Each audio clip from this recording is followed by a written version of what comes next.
I really think that's the only way you can use him, but he is a right fielder, and that is Big Daddy Vladdy, the brand new home run derby card. He's easily, so far, the best home run derby card, not even close. Obviously, max power was at parallel 2, but he has max power default anyways. But at parallel 2 also comes with 110 contact right, 108 contact left, and most importantly, out of that, 125 clutch stock, if I'm not mistaken. Yeah.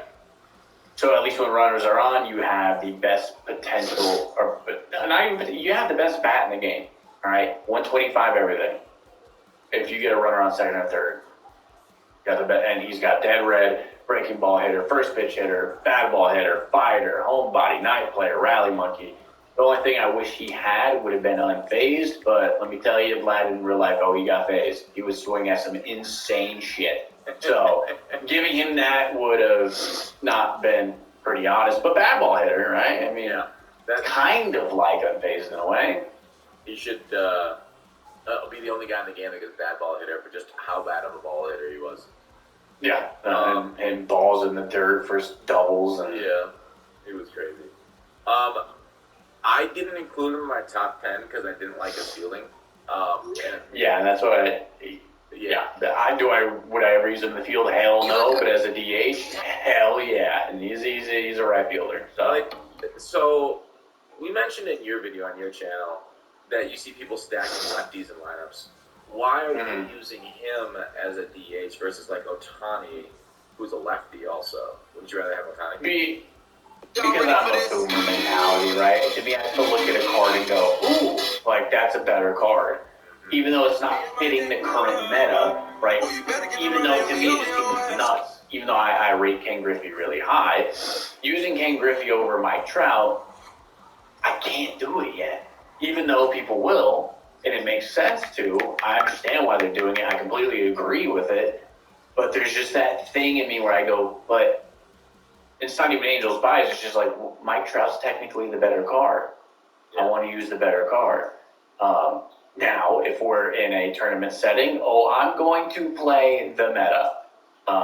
Right now, I'm still just kind of, we'll call it stuck in my old ways where, I like seeing the high stats. And, to be fair, at some point, there's going to be Randy Johnson. There's going to be the lefties. Yeah. So I just consider I'm getting ready for it. Right, while everyone's using the current meta, and then they'll go through an adjustment period. My adjustment period is getting better at righty hitting, which is why everyone's going lefty and switch hitters because they realize how hard it is. Righty is and I'll attest to it. It's a very different beast this year with the sliders that people spam at you on Legend. I'm at least just getting better at it before they are. Yeah, my number 8, and so. Yeah, I can make a point about Vladimir. It's still got to hit righty eventually, so might as well just do it now. I still run with full righties, switch and then another switch. Talk about switch though. One guy that I've always seemed to hit pretty decent with this year. I've done similarly, right? I've like them. Fidel Marte is my number 8 pick on the list, and. Again, not the fastest, not the greatest player, but he just has, that swing, right? He's got that, I think it's extreme pull. He's a switch hitter, and I go crazy for switch hitters. How much do you, okay, I consider, a switch hitter, almost 50 points of batting average to me. What do you consider when you look at, whether choose a switch hitter over a one-handed hitter? What's your threshold? What's your thought process for that? I mean, obviously, a switch hitter is better than a righty or lefty. But how many stats you want to up for the switch? I would have had a very different answer. Say this was last year, because I'm learning how valuable it is through Posada and how good I can be even at a statistical disadvantage. Yes, you get the platoon advantage, but the numbers ain't as sexy on that paper. Right, it's not the same. So, really, the only 2 switch hitters that I have in my current lineup, Posada, that's kind of the shock value to me, where it's like, damn, he's that good. And then Chipper Jones is the no-brainer. But to be fair, technically speaking, obviously through a smaller sample size, but Posada's doing better than Chipper. Weird. Weird. That is kind of strange. So anyways, I go crazy for switch hitters, and it's just been my thing for years. And, most people agree. And who know, like how much contact and power can you give up just for the platoon advantage? Because it just feels better. Because like, say you do a full switch hitter lineup, okay? Every single pitch sequencing for your opponent will be the same, right? They're gonna attack you the same hand, the same way, every single batter. I feel like that's an advantage. Now, obviously, I don't do that, but it just feels more comfortable, even though maybe the results aren't as good. I don't know. It's hard. Maybe I should be statistical analysis done by like SDS in the community, who hits well with switch hitters and how they do versus righties or something like that. I don't know. I'm kind of rambling right here, but just going to 7. Well, here, real quickly to feed off what you said though, it's when people would always ask me, why do you use so many righties in your lineup even right now? Because you're gonna pitch to me the same way. I prefer hitting righty than lefty. That's pretty obvious. That's why you see it in my lineup. But yeah, it's also why I find it hard to go into let me get this amount of switch, this amount of left, this amount of right, or very little right. I'm like, well, I just know you're gonna throw the slider. I just have to get better. I'll square it up better. There'll come a time. Yeah, all the times that's a great mentality. The mentality I have right now is like, man, they're killing me, alright. Just wait till my lefties come out.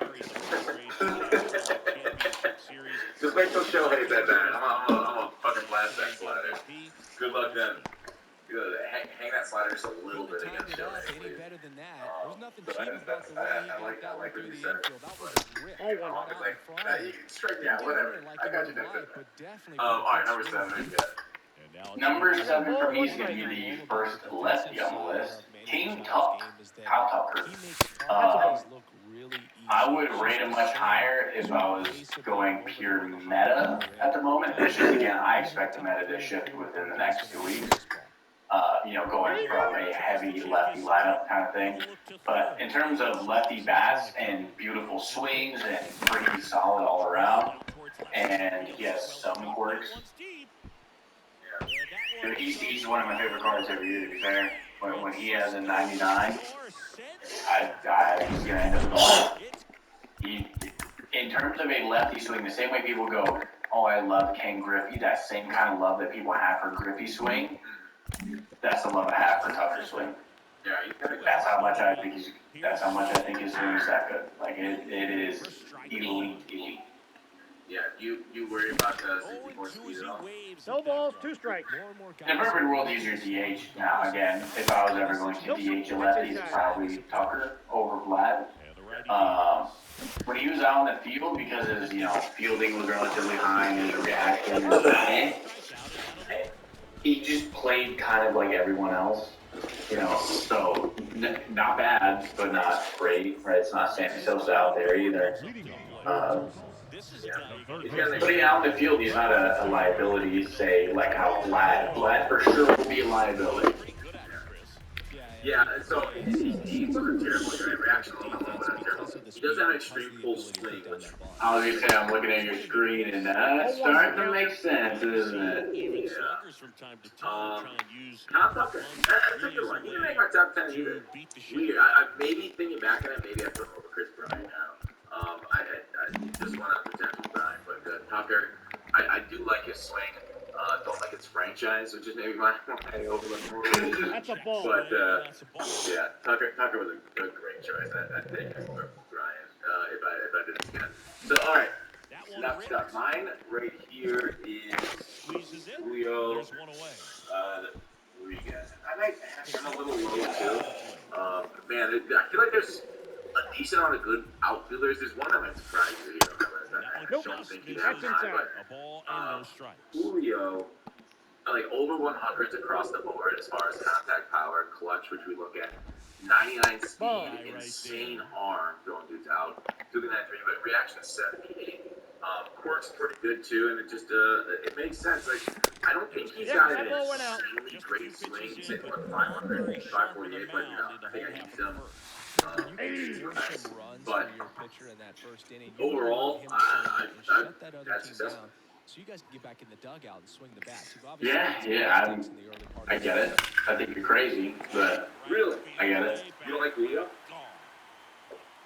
Well, I mean, at number 6, I have Julio, so this is more of a troll, but yeah, the same concept, right? So you have him at 6. I don't think when you said you have him a little bit low. I'm like, it's kind of where I put him. The reality of the situation is he would be much lower if his clutch was bad. Because they made his swing better this year, at least in my opinion. His leg, not a swing, we'll call it his stance in the Getting ready to hit. year, it was super early, so I was always aggressively early with him. Because it was just noticeable he would lift his leg and then put it down before the ball was even thrown. Oh, wow. And so I couldn't mentally handle that visual going on.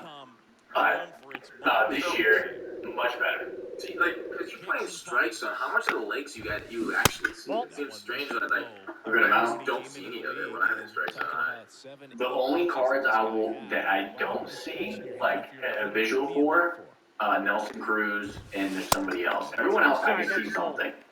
But even like with Mike Trout, the reason why I always rank with Mike Trout, his leg, when he lifts his leg is right as that ball's thrown. And that's where I always want to put tension on my analog. So the natural process of timing is there. It's just super easy.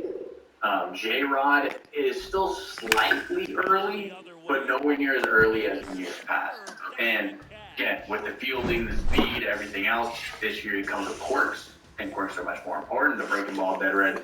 I didn't necessarily like hitting with him too much when runners weren't on, but when runners were on, second and third, he was one of my favorite cards to have on when I was using him. 1-0. He was good. Yeah, no, I well said. So, interesting about the leg kick, because, I feel like I don't notice a whole lot. Maybe instead of, playing, All-Star, Hall of Fame, and avoid legend my entire life, sometimes the World Series, maybe I just don't care much about timing systems like that, where the All-Star, you don't really need to have timing window. You just see the ball and react. Kind of slower speed to all. Always exciting to see a leadoff home run in an inning. Kind of gets the offense. Yeah, maybe that's as I move on to the line. All right, my number 6 is. Yeah, you're an Angels fan. Tell me, is this your favorite? 1 ball, 2 strikes. I mean, favorite player right now is going to be him and Ohtani all time. Probably not. I have a love for Angels that kind of fall into the background, if that makes sense, right? I mean, you'll hear the name and go, oh yeah, I remember. But they were never, right, they weren't Tim Salmon. It wasn't Troy Glaus. I love David Eckstein. I love Sean Figgins. I loved even Peter Borges, Borges, before Mike Trout. Yeah, and just kind of, that mentality. They were the grinders. And so those are the players that I love. Obviously, I love Mike Trout and Ohtani as well, but different. It's not the superstar. I love the guy who's doing all the right things, who's helping the team in ways that don't show up in the oh my God, he has 1,000 OPS. Right. He's the one giving high fives and handshakes. The real clubhouse guy, huh? The glue. Well, it's not even the clubhouse guy. It's like he's still hitting a quiet 280. He may not be hitting 30 nukes, but he's hitting 15, he's hitting 20. So, right, he's not on ESPN. But he's still somebody you go, oh, I would want him on my team. And he's helping out the squad, and he's also got great defense. That was Sean Figgins. David Eckstein wasn't hitting home runs for a damn thing. But his defense, his speed, his contact, he was valuable in that time. I remember Figgins. All right, back to draw here. I gotta ask you. Okay, this guy goes for 118, 128. Is he worth a set one card with so many free cards? I sold him. Mike Trout's cool, but I get nothing. I got Julio right now who's 74, who I don't know why I haven't sold him yet. But what's the point of hanging on too expensive like truck card set one. I don't think I'll ever lock them in. I mean, we got other cards we can lock in, and we'll do more like we'll like monthly award cards that we'll probably lock into.